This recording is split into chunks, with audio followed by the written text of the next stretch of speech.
आज इस वीडियो में बात करेंगे कि प्रोस्टेट ग्लैंड या मसाने का गदूद क्या होता है, ये जिस्म में कहाँ वाक़या होता है और इसका फंक्शन या कारकर्दगी क्या होती है।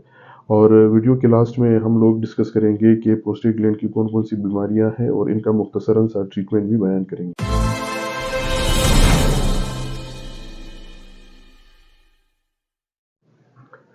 अस्सलाम वालेकुम, मेरा नाम डॉक्टर अहमदुल्ला है। मैं कंसल्टेंट यूरोलॉजिस्ट हूँ और as a assistant professor Quetta kidney centre में अपनी खिदमत सर अंजाम दे रहा हूँ। मेरा क्लिनिक नेशनल हॉस्पिटल में है जो प्रिंस रोड पर वाक़या है और यहाँ पे मैं अपनी मरीज़ों का मुआयना शाम के 5 बजे से रात के 11 बजे तक करता हूँ। इस वीडियो इलस्ट्रेशन की मदद से हम समझेंगे कि मसाना, प्रोस्टेट और पेशाब की नाली का एक दूसरे के साथ क्या रिलेशन है। इस 3D मॉडल में ये मसाना है। गुर्दों में बनने वाला यूरिन इस मसाने में स्टोर होता रहता है और एक वक्त पर मसाना पेशाब की नाली के जरिए यूरिन को जिस्म से बाहर निकाल देता है। मसाने के बिल्कुल नीचे ये प्रोस्टेट ग्लैंड है। इसको मसाने का गदूद भी कहा जाता है। इसका नॉर्मल साइज 20 ग्राम होता है। ये सिर्फ मर्दों में होता है, इसलिए प्रोस्टेट ग्लैंड की बीमारियां सिर्फ मर्दों में पाई जाती है।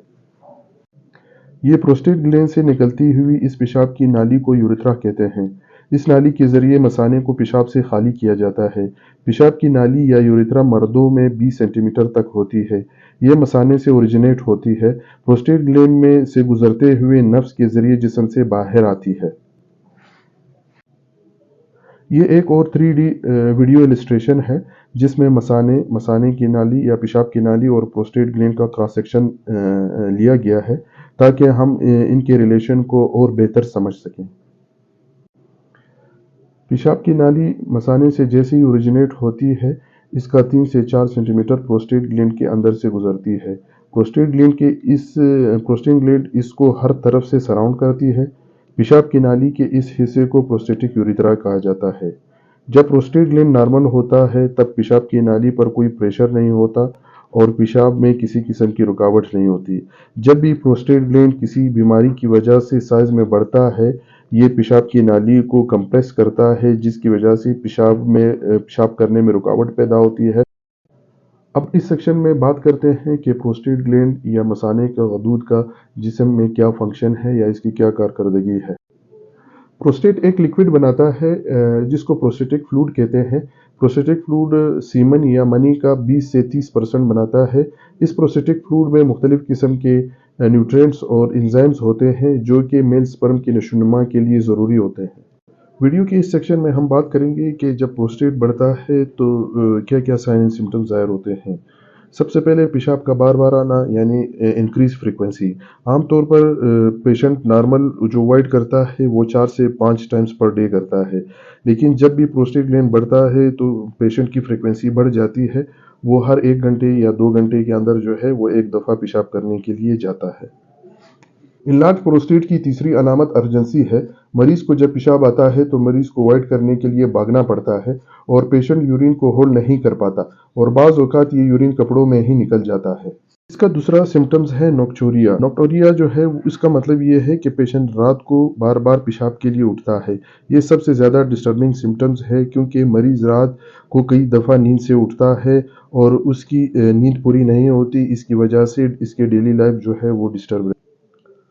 जब प्रोस्टेट इनलार्ज होता है तो पेशाब की नाली तंग हो जाती है। इससे पेशाब रुक रुक कर आता है। इस अलामत को इंटरमिटेंसी कहते हैं और इसके साथ साथ मरीज अवॉइड करने के लिए जोर भी लगाता है। ये सब ऐसी अलामत है जो इनलार्ज प्रोस्टेट की वजह से मरीज में पैदा होते हैं। अगर इलाज प्रोस्टेट की वक्त पर ट्रीटमेंट ना किया जाए तो इलाज प्रोस्टेट की वजह से मरीज में मुख्तलिफ किस्म के कम्प्लिकेशन डेवलप होते हैं। अब इन कम्प्लिकेशन को थोड़ा सा डिस्कस करते हैं। इलाज प्रोस्टेट की वजह से जो सबसे अहम और सबसे कॉमन कम्प्लिकेशन है वो रिकरेंट यूटीआई है या बार बार इन्फेक्शन का होना। जब यूरिन मसाने में जमा होता रहता है और मसाना मुकम्मल खाली नहीं होता तो इस पेशाब में बार बार इन्फेक्शन होते हैं जिसकी वजह से मरीज को एंटीबायोटिक लेनी पड़ती है और बाज़ औक़ात मरीज सेप्सिस में चला जाता है जिसकी वजह से मरीज को हॉस्पिटलाइज होना पड़ता है। ब्लीडिंग एक और कॉम्प्लिकेशन है इनलार्ज प्रोस्टेट की। ये ब्लीडिंग माइक्रोस्कोपिक भी हो सकता है। इसका मतलब ये है कि ये पेशाब केटिस या यूरिन डीआर में ये ब्लड नजर आता है, या ये मैक्रोस्कोपिक होती है यानी पेशाब में खुल कर ब्लड आता है। पानी की पथरी का जो मोस्ट कॉमन काज है वो इनलार्ज प्रोस्टेट है। अगर पेशाब बंद हो और पेशाब मसाने में जमा होता रहे, इसकी वजह से जो छोटे छोटे क्रिस्टल्स होते हैं या छोटे छोटे पार्टिकल्स होते हैं मुख्तलिफ किस्म के मिनरल्स के, वो जमा होते रहते हैं और मसाने में स्टोन या पथरी का बायस बनते हैं। पेशाब में रुकावट की वजह से यूरिन गुर्दों को भी मुतासिर करती है और मरीज रीनल फेलियर में जाता है, और अगर बर वक्त इलाज ना किया जाए तो मरीज के गुर्दे परमानेंटली फेल हो जाते हैं और मरीज को डायलिसिस की भी ज़रूरत पड़ सकती है। प्रोस्टेट की वजूहात क्या है और प्रोस्टेट बढ़ता क्यों है? तो सबसे मोस्ट कॉमन काज जो है वो बिनाइन प्रोस्टेटिक हाइपरप्लेजिया है, जो कि एज के साथ मर्दों में प्रोस्टेट वो वक्त के साथ बढ़ता रहता है, और इसकी दूसरी बड़ी वजह जो है वो प्रोस्टेट कैंसर या सीए प्रोस्टेट है। कि इलाज प्रोस्टेट की वजूहात क्या है और प्रोस्टेट बढ़ता क्यों है? तो सबसे मोस्ट कॉमन काज जो है वो बिनाइन प्रोस्टेटिक हाइपरप्लेजिया है, जो कि एज के साथ मर्दों में प्रोस्टेट वो वक्त के साथ बढ़ता रहता है, और इसकी दूसरी बड़ी वजह जो है वो प्रोस्टेट कैंसर या सीए प्रोस्टेट है। अब मरीज में ये डायग्नोस करने के लिए कि प्रोस्टेट इनलार्ज है या फिर प्रोस्टेट इनलार्जमेंट की वजूहात क्या हैं, तो इसके लिए पेशेंट की हिस्ट्री ली जाती है, एग्जामिनेशन किया जाता है और कुछ इन्वेस्टिगेशन किया जाता है। सबसे पहले मरीज से हिस्ट्री ली जाती है। हिस्ट्री में सारे वार्डिंग सिम्टम्स पूछे जाते हैं, जिसे हम पहले डिस्कस कर चुके हैं, और हिस्ट्री से पता चल जाता है कि मरीज को इनलार्ज प्रोस्टेट के सिम्टम्स हैं। इसके बाद मरीज की एग्जामिनेशन की जाती है। एग्जामिनेशन में सबसे इम्पोर्टेंट डीआरई या पर रेक्टल एग्जामिनेशन है। इस एग्जामिनेशन में डॉक्टर अपनी उंगली से मरीज के बड़े पखाने के रास्ते से प्रोस्टेट ग्लैंड को फील करता है और चेक करता है। रेक्टल एग्जामिनेशन से डॉक्टर को एक रफ सा आइडिया होता है। मरीज के इन्वेस्टिगेशन किए जाते हैं। पहला investigation ultrasound KUB plus prostate है with pre and post void. इससे पता लगता है कि प्रोस्टेट का साइज क्या है। प्रोस्टेट की वजह से मसाने में पेशाब वार्डिंग के बाद रुकता तो नहीं, गुर्दों की क्या कंडीशन है, मरीज में इलाज प्रोस्टेट की कॉम्प्लिकेशन तो डेवलप नहीं होते। इन सब इंफॉर्मेशन के लिए अल्ट्रासाउंड बहुत हेल्पफुल है। यूरिन का टेस्ट किया जाता है जिसे यूरिन डीआर कहते हैं। इससे पेशाब में खून, इन्फेक्शन और बहुत सी इंफॉर्मेशन मिलती है। एक और ब्लड टेस्ट जिसे सीरम पीएसए कहते हैं। जब पेशेंट डायग्नोस हो जाए कि उसका प्रोस्टेट इनलार्ज है तो सीरम पीएसए कराते हैं। सीरम पीएसए कैंसर और non cancer prostate gland enlargement की डिफरेंशिएशन के लिए किया जाता है। इस वीडियो में हम लोगों ने डिस्कस किया कि इनलार्ज प्रोस्टेट के साइन सिम्टम्स क्या है, इसके इन्वेस्टिगेशन क्या है, और अगर ट्रीट ना किया जाए तो इसके कॉम्प्लिकेशन क्या क्या होते हैं।